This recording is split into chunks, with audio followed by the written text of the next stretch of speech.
काली हवेली का रहस्य। सुदूर गांव के बाहरी छोर पर एक काली हवेली खड़ी थी। गांव वाले कहते थे कि वहां रात को अजीब अजीब आवाजें आती हैं। उस हवेली के आसपास का इलाका वीरान था। कोई वहां जाने की हिम्मत नहीं करता था। अमन, जो शहर से छुट्टियां बिताने गांव आया था, इन कहानियों पर यकीन नहीं करता था। उसने अपने दोस्तों को चुनौती दी कि वह रात के समय उस हवेली में जाएगा। दोस्तों ने उसे ऐसा करने से मना किया, लेकिन अमन ने उनकी बात नहीं मानी। उस रात अमन टॉर्च लेकर हवेली की ओर चल पड़ा। उसके कदमों की आवाज सन्नाटे में गूंज रही थी। हवेली का मुख्य दरवाजा जर्जर था। उसने दरवाजा धकेला और वह चरमराते हुए खुल गया। अंदर का माहौल ठंडा और भयावह था। दीवारों पर धूल और मकड़ियों के जाले थे। अमन ने अपनी टॉर्च से चारों ओर देखा। उसे एक बड़ी सी पेंटिंग दिखी, जिसमें एक औरत काली साड़ी पहने हुए थी। उसकी आंखें अमन को घूर रही थीं। जैसे ही अमन ने पेंटिंग को छुआ, उसे पीछे से किसी के कदमों की आहट सुनाई दी। अमन ने पलटकर देखा, लेकिन वहां कोई नहीं था। अचानक हवेली का दरवाजा खुद ब खुद बंद हो गया। अमन ने दरवाजे की ओर दौड़ लगाई, लेकिन दरवाजा नहीं खुला। तभी हवेली के एक कोने से किसी के हंसने की आवाज आई। अमन ने हिम्मत जुटाकर उस दिशा में देखा।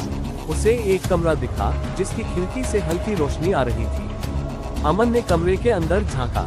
वहां एक पुरानी कुर्सी पर वही औरत बैठी थी, जो पेंटिंग में थी। औरत ने अमन को देखते हुए कहा, तुम यहाँ क्यों आए हो? अमन घबरा गया और बोला, मैं बस देखने आया था। औरत ने हंसते हुए कहा, यहाँ जो आता है वह वापस नहीं जा पाता। अमन ने पूछा, तुम कौन हो? औरत ने कहा, मेरा नाम माया है। मैं इस हवेली की आखिरी मालकिन थी, लेकिन लालच और धोखे ने मेरी जान ले ली। अब मैं यहाँ कैद हूँ। माया ने बताया कि इस हवेली का मालिक, उसके अपने रिश्तेदार उसे मारकर इस हवेली को हड़पना चाहते थे, लेकिन मरने से पहले उसने कसम खाई कि कोई भी इस हवेली में चैन से नहीं रह पाएगा। अमन ने माया से कहा कि वह उसे मदद करना चाहता है।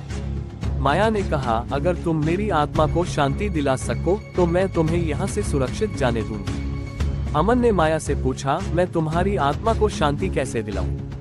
माया ने कहा, तुम्हें मेरे हत्यारों की असली कहानी को उजागर करना होगा और उन्हें सजा दिलानी होगी। अमन ने माया की बात मान ली।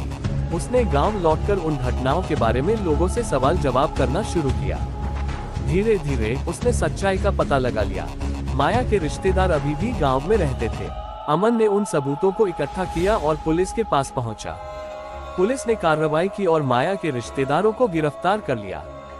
जब अमन वापस हवेली में गया तो माया ने उसे धन्यवाद दिया और कहा, अब मेरी आत्मा को शांति मिलेगी। ये कहते ही माया की छवि गायब हो गई और हवेली की डरावनी हवाएं थम गईं। अमन ने उस घटना के बाद सीखा कि हर कहानी